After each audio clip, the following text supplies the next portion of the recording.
Procivis, l'immobilier qui a du sens présente Sud Radio, le grand matin week-end, Osez investir l'hebdo, 9h30-10h, Thomas Binet. Bienvenue à vous, chers auditeurs. Vous écoutez Osez investir, 54e numéro de l'hebdo de l'investissement réuni. Bonjour Thomas Binet. Bonjour Philippe. Alors, quel est le menu cette semaine? Je sens qu'il est alléchant. Mais il l'est parce qu'on va d'abord partir écouter Lorraine Donnet qui va nous parler d'une application dans la colocation. Nous recevons sur le plateau d'Osez investir Isabelle Rossignol, directrice générale déléguée d'AEW Silogère. On continuera évidemment avec un habitué de l'émission. On est d'accord? Bien sûr. Bernard Cadot, qu'on connaît bien, expert en logement. Et on partira après du côté de Montargis pour faire une petite pastille, comme on dit, sur l'immobilier neuf. Et en deuxième partie d'émission, nous serons avec Laurent Tapie qui ressuscite une marque de luxe mythique française après Bugatti. Il va y en avoir une deuxième. Et ça, c'est dans un instant.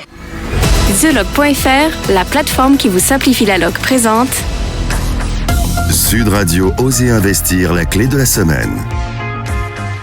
Et maintenant, vous allez nous parler colocation en cette période de rentrée universitaire, mon cher Thomas. Oui, Philippe, parce qu'on va vous faire découvrir une application qui va vous permettre de trouver votre futur colocataire si vous cherchiez à faire une colocation. Et pour cela, nous sommes en duplex avec... C'est pas prévu.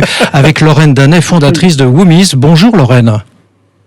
Oui, bonjour Thomas et bonjour à tous les auditeurs de Sud Radio. Un Français sur 6 vit ou a vécu en colocation. Vous proposez une application facilitant ce choix de vie. Comment cela fonctionne concrètement ? Alors concrètement, c'est une application mais aussi un site web. Donc aujourd'hui, vous avez le but de Woomis, c'est de faciliter l'accès au logement en colocation mais aussi en résidence, en permettant à toute personne qui est en recherche mais aussi qui est en position d'annonceur de trouver son logement plus facilement, de candidater via la plateforme, mais aussi la particularité de Woomis pour les personnes qui recherchent des logements en colocation, c'est aussi la possibilité de matcher et de rencontrer, d'échanger avec d'autres personnes à travers la plateforme, à travers l'application en fonction de son mode de vie et de ses besoins. Vous êtes présent dans quelle ville ou dans combien de villes en France ? Alors, on est présent dans toutes les grandes villes en France aujourd'hui. On a même un pied à Londres, mais principalement effectivement dans toutes les grandes agglomérations françaises. Et dernière question, est-ce que c'est un service payant pour celui qui veut s'inscrire ? Alors, c'est un service qui est complètement gratuit aujourd'hui pour les particuliers. D'accord. On se rémunère auprès des professionnels, donc nos partenaires, résidences, étudiantes, des réseaux d'agences immobilières aussi, qui sont nos annonceurs sur la plateforme aujourd'hui, et à qui on permet d'aller capter une audience en recherche de logement et leur permettre d'accéder plus facilement à des logements en résidence. Alors, juste une ultime question. Vous avez combien de visiteurs sur votre plateforme ? Alors aujourd'hui, on a accompagné plus de 100 000 personnes dans leur recherche de colocation ou de colocataires. Sur la plateforme, aujourd'hui, on a plus de 40 000 visiteurs chaque mois qui rejoignent la plateforme web sur Woomis. Merci Lorraine Donnet. Je rappelle que vous êtes fondatrice de Woomis, W-H-2-O-M-I-E-S. Vous savez quoi, mon cher Thomas ? Lorraine Donnet m'a convaincu, je serais prêt à faire de la coloc avec vous, avec Bernard Cadot. Oh là ! Sud Radio, Osez investir. Notre invitée cette semaine est Isabelle Rossignol. Alors justement, en attendant notre colocation, on va écouter Isabelle Rossignol. Vous êtes directrice générale déléguée d'AEW Silogère. Vous gérez à travers vos sociétés près de 8 milliards d'actifs, faisant de vous un des premiers acteurs de l'épargne immobilière intermédiaire en France. Bonjour Isabelle Rossignol. Bonjour et bonjour à tous vos auditeurs. Nous sommes, Isabelle Rossignol, en pleine rentrée. Comment analysez-vous la situation actuelle dans votre domaine d'activité ? Eh bien, autant à la sortie du confinement, on sentait monter en régime nos réseaux commerciaux et on sentait que les clients revenaient en agence, que l'activité reprenait et était sur le point peut-être de retrouver des rythmes assez proches du pré-confinement. Et là, on sent à la rentrée davantage d'hésitation. Peut-être autant d'ailleurs de la part des réseaux que des clients. Alors, pour être précis, vous êtes présent dans le domaine du bureau et du commerce, principalement, même si vous êtes aussi un peu dans le logement. Est-ce que le Covid et le télétravail signent la fin du bureau dans sa forme actuelle ? En d'autres termes, est-ce qu'on est en train d'assister ou on va assister au grand soir du bureau ? Non, tout ça est très exagéré. D'ailleurs, cette expérience durant le confinement a montré qu'on pouvait télétravailler, mais ça a aussi montré les limites en fait du télétravail. Et aujourd'hui, il y a beaucoup de réflexions dans les entreprises, mais avec du recul aussi par rapport aux inconvénients du télétravail. La question qui se pose, c'est plutôt le sens qu'on donne aux bureaux et comment les aménager pour que les salariés s'y sentent bien. Alors moi, je voudrais vous entendre sur le commerce, parce que le commerce souffre depuis plusieurs années, tout le monde le sait. On sait également que les mesures de confinement ont fait des fermetures de commerce, ils ont rouvert, mais c'est difficile pour eux. Quelles conséquences estimez-vous sur ce secteur d'activité ? Alors elles sont encore un petit peu difficiles à voir. Ce qui est certain, c'est que on a des activités qui s'en sont très bien tirées, voire qui ont tiré profit de la période de confinement. D'autres secteurs qui sont évidemment beaucoup plus à la peine. C'est valable aussi pour les formats de distribution. Il y a des commerces de centre-ville dans des zones résidentielles aisées qui s'en sont très très bien sortis. Par contre, c'est plus problématique bien sûr dans les centres commerciaux. Et au global, on est en pleine négociation avec beaucoup de locataires et on n'en est qu'à peu près 20% de concrétisation. Alors moi j'ai une ultime question pour vous, Isabelle Rossignol. Est-ce que c'est le moment pour nos auditeurs d'acheter des parts de SCPI ? Et sur quelle classe d'actifs, le cas échéant ? C'est toujours le moment. Je dirais que d'abord, ce qu'on recherche dans une SCPI, c'est du revenu. Donc si vous n'investissez pas, vous n'aurez pas de revenu, c'est certain. Après, les deux maîtres mots, et ça je crois que la crise l'a vraiment démontré, quand on investit, c'est la diversification.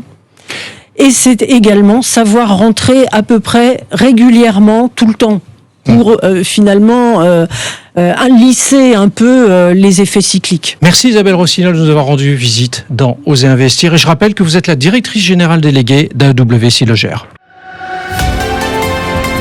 Sud Radio Osez Investir. Bernard Cadot, vous êtes notre consultant en logement et vous allez nous parler du mandat. C'est votre mot de la semaine ? Oui, c'est le mot de la semaine. C'est un peu un mot valise qui peut signifier beaucoup de choses. Par contre, en matière de logement, c'est très précis et très normé. Il peut s'agir d'un mandat de vente, d'un mandat de location, de gestion ou de syndic de copropriété. Alors, en quoi ça consiste un mandat, Bernard ? Dans tous les cas, c'est une autorisation formelle et écrite qui est délivrée à un professionnel par le ou les propriétaires dans le but d'accomplir l'une des missions que nous venons d'évoquer. Le propriétaire est dénommé alors le mandant et le professionnel le mandataire. Et vous pouvez nous expliquer en quoi ça consiste un mandat de vente ? Oui, bien sûr Thomas.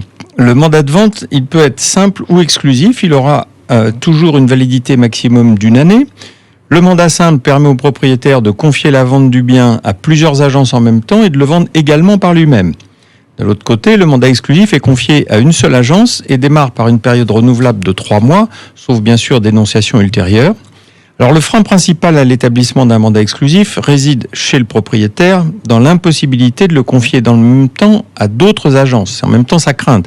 Alors de nombreux professionnels l'ont bien compris et se sont organisés afin de partager leur mandat exclusif, assurant ainsi au vendeur un maximum de visibilité pour son bien. Alors lequel choisir, Bernard ? Le choix, il n'est pas philosophique, Oui. Il est pragmatique. Quel est celui qui me permet de vendre dans les meilleures conditions ? Sans aucun doute, l'exclusif, et les chiffres parlent d'ailleurs d'eux-mêmes, le mandat simple est 4 fois moins efficace que le mandat exclusif. Donc quel est votre conseil ? Alors, 3 conseils. Faire estimer votre bien par plusieurs agences, c'est fondamental. Comparer les services proposés, c'est indispensable. Et mesurer la notoriété de l'agence, c'est incontournable. Mais si vous voulez me faire un petit mandat chèque, mon cher Bernard, je suis toujours partant. Eh bien, écoutez, on va regarder ça. Alors, on va étudier. Votre bonté vous perdra. Imostime, commercialisateur en immobilier neuf, présente Sud Radio Osez Investir Immo News. Thomas, nous sommes en duplex avec Gaël Ledoré, dirigeant de Promoré, pour nous parler immobilier neuf. Oui, Philippe, Gaël Ledoré, promoteur sur Montargis, ville de 15 000 habitants, située dans le Loiret, à 100 km de Paris, fait partie donc de ces villes à 100 km qui ont retrouvé un intérêt pour un certain nombre de Parisiens depuis l'histoire du confinement. Et il propose sur cette région un certain nombre de programmes neufs. Bonjour Gaël Ledoré, comment se porte le marché du neuf à Montargis ? Le marché du neuf est assez mou. C'est une ville qui est endormie depuis plusieurs années et qui s'est réveillée principalement depuis 5 ans. Et à quelle occasion, pardon, il y a 10 ans. Gaël Ledoré, à quelle occasion elle s'est réveillée ? Qu'est-ce qui s'est passé il y a 5 ans ? Ce sont des promoteurs parisiens qui se sont exportés jusque dans le Loiret. Oui. Puisqu'avant, il n'y avait que très peu de promoteurs pour du neuf, à part ce qui était les promoteurs sociaux. Alors, vous êtes à 100 km de Paris. Est-ce que vous voyez la traduction de ce que je disais dans la présentation, à savoir un effet post-confinement ? Alors, il y a depuis la sortie du confinement, effectivement, un effet positif sur le marché des maisons individuelles. Ceci dit, sorti de là, on va avoir vraisemblablement un deuxième effet qui est une nouvelle offre à fournir, puisque le marché de ces maisons avec jardin ou appartements avec jardin est aujourd'hui saturé. Alors, en dehors de la situation personnelle de chacun, si je veux avoir un bon revenu locatif dans votre ville, quel type de bien dois-je acheter dans le neuf ?